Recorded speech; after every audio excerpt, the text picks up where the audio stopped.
Alright, so if you haven't guessed it, I mean, it's pretty obvious. I'm making sourdough for the 6th time. This time, we're changing the hydration ratio to, I believe it was 70%. So stick around to the end to see what the crumb looks like. As far as audio on this video goes, it's garbage. I don't know what was happening with my mic, but there'll be a lot of voiceovers this time. So watch me weigh out my sourdough starter along with some flour and mixy. Or we'll just keep it silent. We'll see how Christina feels. This starts the same as any sourdough. A sourdough starter is at the bottom of the bowl. Top it off with flour. Then I'm going to add some water. Then I'm going to let it autolyse. It's going to sit on the counter and ferment for an hour. And then I'll add the salt.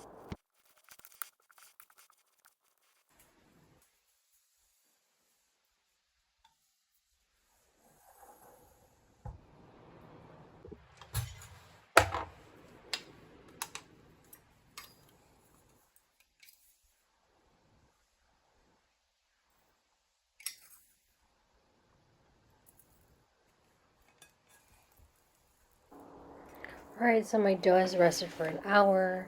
I sprinkled the salt on top along with some of additional water.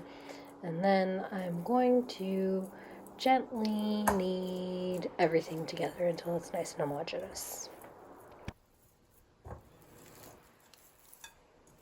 At this point, the dough tends to be pretty sticky, so I set it aside and I let it rest. And then I come back and I do the folding process. So, yeah. Oh yeah, I also divide the dough in two because it makes 2 loaves. 9 folds later, 4 hours approximately, this is what my dough looks like. I ball it up and I pre-shape it, and I put it back into the refrigerator covered until the next day. The next day, I prepare some parchment paper for the loaves. I set them out on the counter so they're ready to go when I need them. And then I just take my prepared dough from the night before and I turn it out onto those circles. I try to keep the part that was in the bowl. That part is the nice side, so that side's the side that goes up. I'm gently working with the dough, trying to make sure that I'm not gonna knock out any excess gas from the loaf. So, yeah. Once I get it shaped out, I place it on the parchment round like I said before. And I just invert the bowl and I leave that there. I like for the dough to get to room temperature while my oven and Dutch oven is preheating. Alright, now it's time to shape the loaf. The dough is still sticky at this point. I do not know what the outcome will be, but future me does. So we're just going to score it straight down the middle. Straight down the middle. Here I only have one Dutch oven, and then I have a little pan at the bottom. And on top of that I have my cast iron. The little pan on the bottom is where I'm going to throw some ice cubes in to make sure that the loaf above is going to get steam even though it doesn't have a cast iron on top of it. And here we are with the reveal. You get a nice little view of my shoulder. It's always getting in the shot. What can you do? This is the first loaf, the loaf that was cooked in a cast iron skillet. The second loaf was cooked in a Dutch oven. It's coming in hot any second now. It's got a nice crust. The one on the left doesn't have as good as an oven rise, but I mean overall they're pretty good.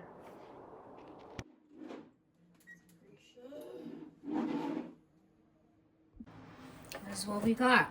Loaf 1 that was baked in a regular cast iron. She's okay. She's okay. A little brown. Loaf 2. That's nice. That's nice. Let's cut her open.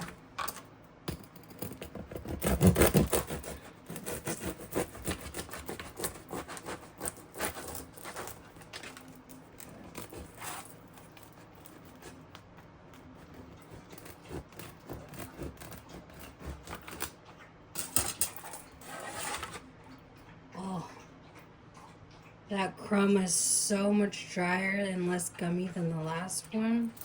I think this is pretty good. The bubbles are a little inconsistent. Not sure about that, but I'll do some research. I'm sure that all of you guys in the comments are going to let me know what I did wrong. So, if you made it this far in the video, thanks for watching. Check you next time. Bye. Bye-bye. Bye. So I lied. I'm not gone. I am back. I think this next round I'm gonna try 50% hydration. The crumb is good, but it's still a little wetter, I guess, moist. I think it could go a little less hydration, but she looks good. She looks happy. I'll see you next time.